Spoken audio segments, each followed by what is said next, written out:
사랑하는 은혜샘교회 성도 여러분들, 안녕하십니까? 김광훈 강도사입니다. 오늘 아침에도 귀한 하나님의 말씀을 붙들고 오늘 하루를 살아낼 수 있는 그런 귀한 시간이 되었으면 좋겠습니다. 이 시간에 함께 살펴보고 싶은 하나님의 말씀은 열왕기하 16장 1절에서 9절까지의 말씀입니다. 먼저 오늘 이 본문을 이해하기 위해서는 이 본문의 배경을 알아볼 필요가 있습니다.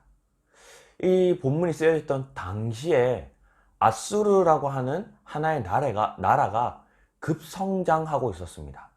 그래서 이 아수르라고 하는 나라가 급격한 속도로 성장을 하고 있었기 때문에 당시 주변 국가들은 반아수르 정책으로 이 아수르와 대적하는 그런 정책을 펼치고 있었습니다. 이 반아수르 정책을 펼쳤던 대표적인 나라는 아람 그리고 북이스라엘이 있습니다. 이처럼 아람과 북이스라엘은 반아수르 정책으로 이 아수르와 대적하는 구도를 가지고 있었고요. 그 사이에 이제 남유다가 있었는데 남유다는 중립 정책으로 그 어디에도 속하지 않는 그러한 정책을 펼치고 있었습니다. 따라서 이 반아수르 정책을 펼치고 있었던 아람과 북이스라엘은 이 남유다가 매우 눈에 거슬렸던 거죠. 그래서 이 아수르와 대적하기에는 아수르가 너무나 강해져 있기 때문에 이 아람과 북이스라엘은 남유다를 집중적으로 공격합니다. 그래서 남유다가 계속해서 침략을 당하고 공격을 당해서 남유다가 아주 어려운 상황에 놓여 있게 됩니다. 이게 오늘 본문 말씀의 배경이에요. 당시에 남유다가 얼마나 힘든 상황 속에 놓여 있었냐면 남유다가 그러한 어려운 상황을 극복하기 위해서 하는 행동들을 보면 알 수 있습니다. 3절 말씀입니다. 이스라엘의 여러 왕의 길로 행하며 또 여호와께서 이스라엘 자손 앞에서 쫓아내신 이방 사람의 가증한 일을 따라 자기 아들을 불 가운데로 지나게 하며, 지금 이 남유다는 당시 이 북이스라엘과 아람의 침략을 해결할 방법으로 우상 숭배를 하고 있습니다. 근데 그 우상 숭배 중 하나가 바로 자신의 아들, 왕의 아들을 불 가운데로 지나게 했다라는 거예요. 고대 문헌에 보면요, 이러한 불 가운데로 아들을 지나게 하는 이 제사법은 거의 최후의 보류와 같은 제사법이었습니다. 모든 것을 다 해도 해결이 안 될 때 가장 마지막으로 정말 최후의 제사로 자신의 아들을 불 가운데를 걷게 하는 방법이 있었다라고 고대 문헌에 적혀 있습니다. 그만큼 지금 남유다는 최후의 보류로 이 우상숭배, 이방 나라들이 하는 그 제사를, 그 중에서도 아들을 불 가운데로 지나게 하는 제사를 실행하고 있을 정도로 남유다는 아주 힘든 상황에 놓여 있었다는 거죠. 계속해서 4절에도요, 또 산당들과 작은 산 위와 모든 푸른 나무 아래에서 제사를 드리며 분향하였더라. 지금 남유다 전 지역, 온 땅에 이러한 우상 숭배들이 나타나고 있었다라는 거예요. 그러니까 당시 이 남유다 왕만이 제사를 드리는 것이 아니라 남유다에 속해 있던 모든 지금 민족들이 자신이 있는 곳에서, 그게 나무 아래, 뭐 어디 돌멩이에, 자신이 있는 곳에서 드릴 수 있는 모든 제사를 드리고 있었다라는 거죠.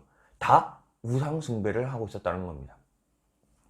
이처럼 지금 남유다는 북이스라엘과 이 아람이라고 하는 나라의 침략에 매우 두려워서 불안한 마음에 그들이 할 수 있는 모든 방법과 제사들을 드리고 있었다라는 것을 오늘 본문을 통해 우리가 알 수 있습니다.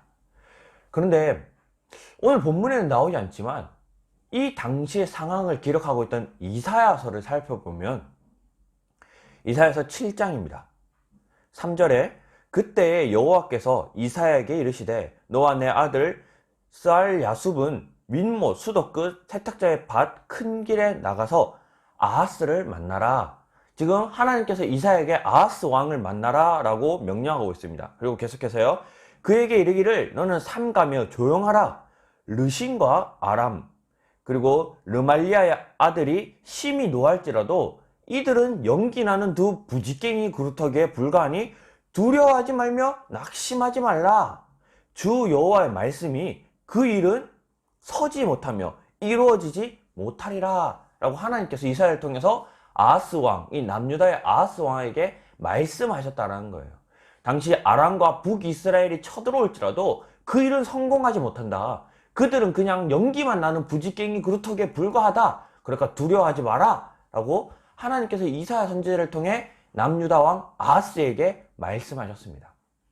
그런데도 아하스는 하나님 말씀을 의지하지 못하고 두려워서 이방 사람들이 하는 그런 우상 숭배를 다 행하고 있었다는 거죠.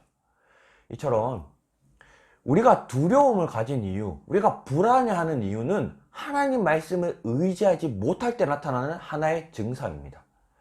분명히 하나님께서는 이사야 선지자를 통해 아하스 왕에게 그들은 성공하지 못한다 라고 말씀하셨지만, 아하스 왕과 남유다 사람들은 그 하나님의 말씀을 의지하지 못했고 믿지 못했기 때문에 불안해하고 두려워해서 그들이 할 수 있는 온갖 우상 숭배를 다 행하였다는 거죠.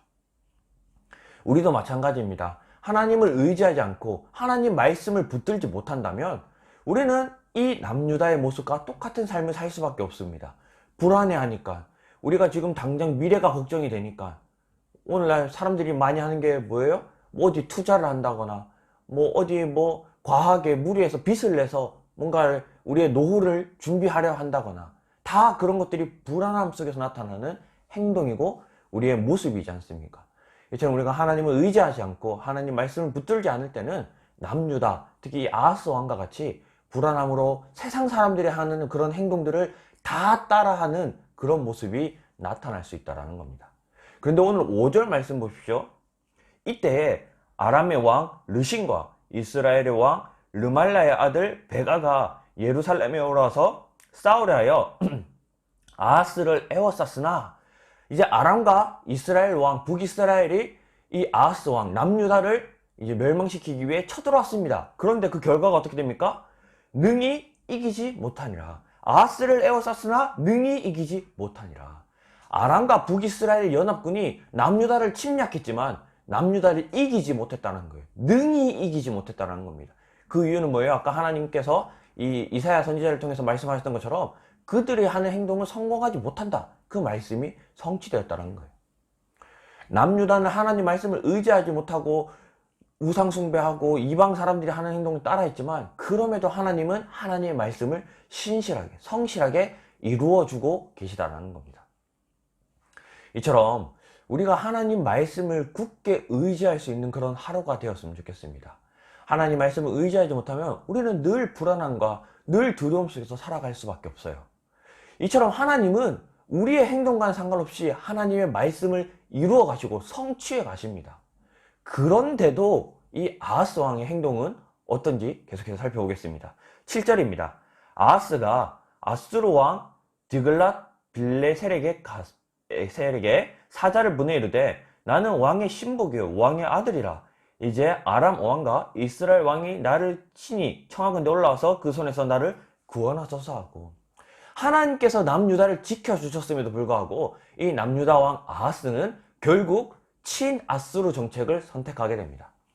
아람과 북이스라엘의 침략을 막기 위해서 결국 그는 아수르에게 도움을 구해요.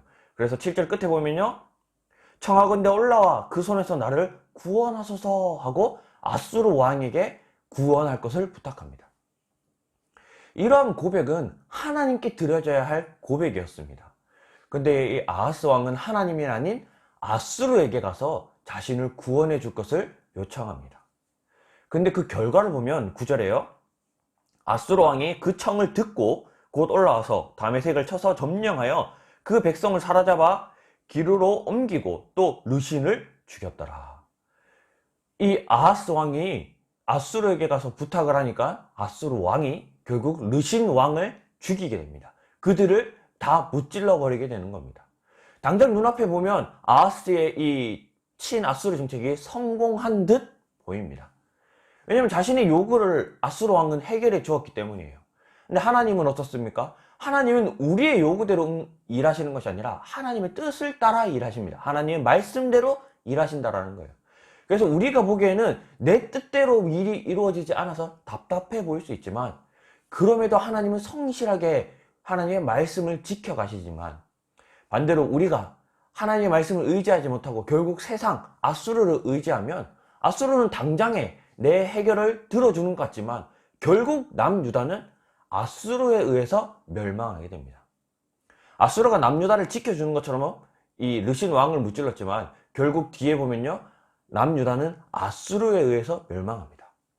이처럼 우리가 하나님이 아닌 세상을 의지할 때 세상이 뭔가 우리의 이 요구에 즉각적인 대답을 주는 것 같지만 결국 세상은 우리를 집어삼키려 한다는 거예요. 그래서 우리가 의지할 것은 세상이 아니라 하나님이었으면 좋겠습니다. 그래서 오늘 하루 때로는 우리가 어떤 어려운 상황에 놓이고 그 상황을 해결하려 할 때 내 뜻과 내 생각과는 좀 다를지라도 조급해하지 말고 하나님께서 우리와 함께 하신다는 그 사실을 믿으며 하나님만 의지하고 살아갈 수 있는 그런 오늘 하루가 되었으면 좋겠습니다. 그래서 끝으로 이 시편 말씀을 함께 나누고 오늘 함께 기도했으면 좋겠는데요. 시편 18편 1절 2절 말씀입니다. 나의 힘이신 여호와여, 내가 주를 사랑하나이다. 여호와는 나의 반석이시요 나의 요새이시요 나를 건지시는 이시요 나의 하나님이시요 내가 그 안에 피할 나의 바위시요 나의 방패시요 나의 구원의 뿌리시요 나의 산성이시로다. 우리가 피해야 할 것은 오직 하나님, 우리가 붙들고 의지해야 할 것은 오직 하나님이라는 사실을 오늘 하루 기억하며 아수르를 의지했던 이 아하스 왕, 남유다와 같은 그런 삶이 아닌 우리가 신실하게 하나님만 붙들고 살아갈 수 있는 그런 귀한 하루를 살아낼 수 있는 은혜생교회 성도들이 되었으면 좋겠습니다. 제가 말씀을 기억하면서 우리 한 두 가지 기도했으면 좋겠는데요. 첫 번째는 우리가 이 세상 사람들을 따라 세상 사람들이 하는 그 풍조를 따라 살아가는 것이 아니라 우리가 신실하게 하나님 말씀을 붙들고 하나님 말씀을 의지하고 살아갈 수 있는 하루 되도록 우리 자기 자신을 위해 기도했으면 좋겠고요. 두 번째는 우리가 이 세상을 위해서 조금 기도했으면 좋겠습니다. 특별히 이 우크라이나와 지금 러시아가 계속해서 전쟁 중에 있습니다. 이 전쟁이 속히 끝나고 정말 이 전쟁이 평화롭게 해결되어 이 전쟁으로부터 피해를 받고 고통받는 사람들이 회복될 수 있도록 하나님께서 이 전쟁을 주관하여 주시도록 우리가 지금 세상을 위해 이 우크라이나와 러시아 전쟁을 위해 이 시간 한번 같이 기도했으면 좋겠습니다. 자기 자신과 우리 세상, 우크라이나와 러시아 이 전쟁을 특별히 우리 기억하면서 함께 기도함으로 오늘 하루를 시작하도록 하겠습니다. 다 같이 한번 기도하겠습니다. 살아계신 하나님 감사합니다.